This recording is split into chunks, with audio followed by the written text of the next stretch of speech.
So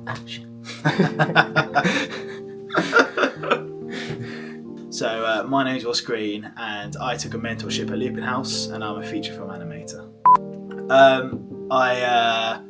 Oh my god, what made me want to be an animator? Nothing. I don't know why. I don't know why I do this. The thing that made me want to be an animator was I've always loved film since I was a kid. I mean, filming is my passion. I want to be a director, and I want to direct animation. And I think I see being an animator as a stepladder to get to that dream. One of the projects I worked on had some character animation. I really wanted to develop my skills in character animation, and I thought the best place to do it would probably be Lupin House, because I saw how a lot of your students got their things lit and rendered, so it didn't feel like it was just teaching about animation, it was also making a really cool and standout portfolio piece. I think it exceeded my expectations. I didn't expect the feedback to be so detailed, and even when my mentorship was finished, I didn't expect to have so much extra help from the other students and from Stephen, really helping me to get it to that next level of polish. I think it was very good, especially in the way of helping me to really polish my shot. I think that's something which I somewhat struggled with was, you have your blocking stage and you have your primary stage, which is all good, but then getting it into polish, I think is really hard to really nail down without some extra support, and I think that was really, really helpful. Oh, extremely. I had Andrea Ferreira, and he was fantastic. Like, his feedback was so detailed, especially on like the appeal of mouth shapes and facial expressions. It really helped to elevate my piece. Rigs were very fast. They worked in my Maya 2023, and I was animating from a laptop, and they still worked really fast with my C. I'm joking. What I would say to someone is make sure that the first thing I'd definitely take a look at is appeal and posing. I feel like those things get really overlooked within animation.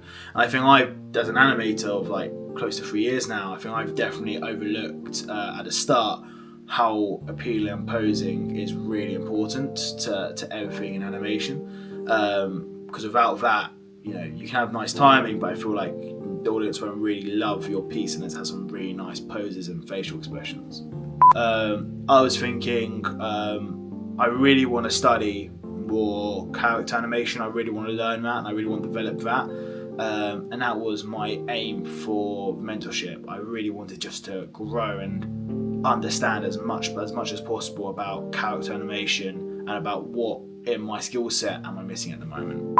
I would say do it. I think it's really good. I would 100% recommend looking at all the mentors and seeing which one fits you, even if it's just like type of films. Like when I saw Andrea, the main reason I went for Andrea was because he had such cartoony showreel, and like all his films were all done in some sort of style that wasn't just normal animation. Because I feel like I'd done normal animation before, I'd done the kind of basics before. I really wanted to elevate it to the next level, and so when I picked him as being my mentor, it was based on the fact of, oh, this guy knows how to do cartoony style, this guy knows how to do on two style, so whatever piece I do, I know for a fact he's going to be able to really help me push it and elevate it to another level. I think extremely helpful. I think Stephen would probably get back to me within 24 hours, if that. And again, it's a group chat with all the other people doing the course. So, any real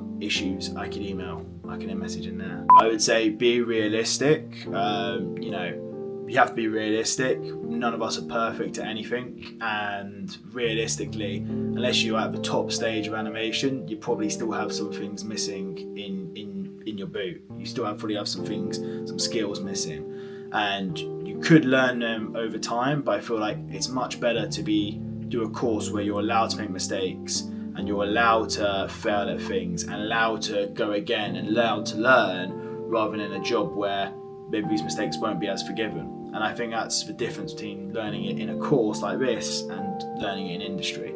I feel like a lot safer and a lot better, and you feel a lot more nurtured by doing a course like this.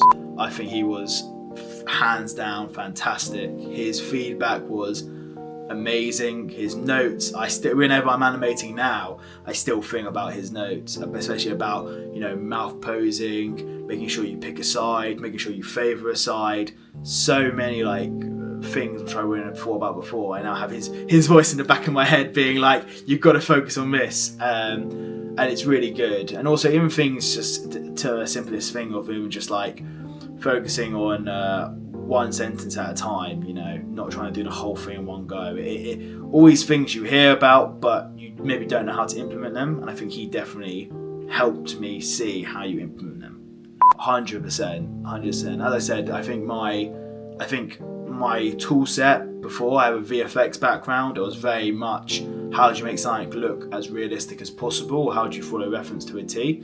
Now it's very much the mindset of how do we take the reference and elevate it to 100, or how do we take something and push it to the next level?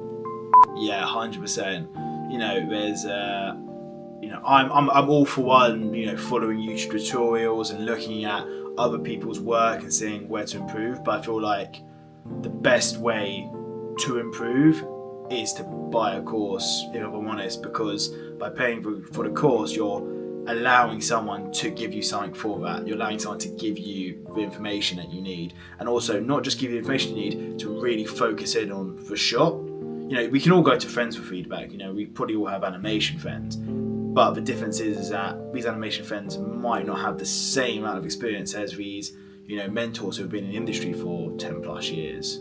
You know, yeah, 100%. I think Andrea was, again, just had so much information and just knew so much about the art form, about animation, about, you know, how different pipelines work, and I think it was a really good process to learn from. Definitely, 100%. I got value.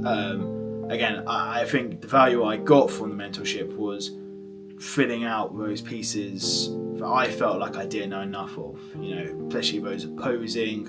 How do you make something look more cartoony? How do you push a pose to the next level? 100%. You know, as I said, you know, I'm at the start of my career in a way. You know, I'm 2 years deep, and I've worked on a couple of films and TV shows, and I still did a Lupin mentorship because I feel like I needed to really understand what a cartoony animation look like. What did this look like, and how do I get to that?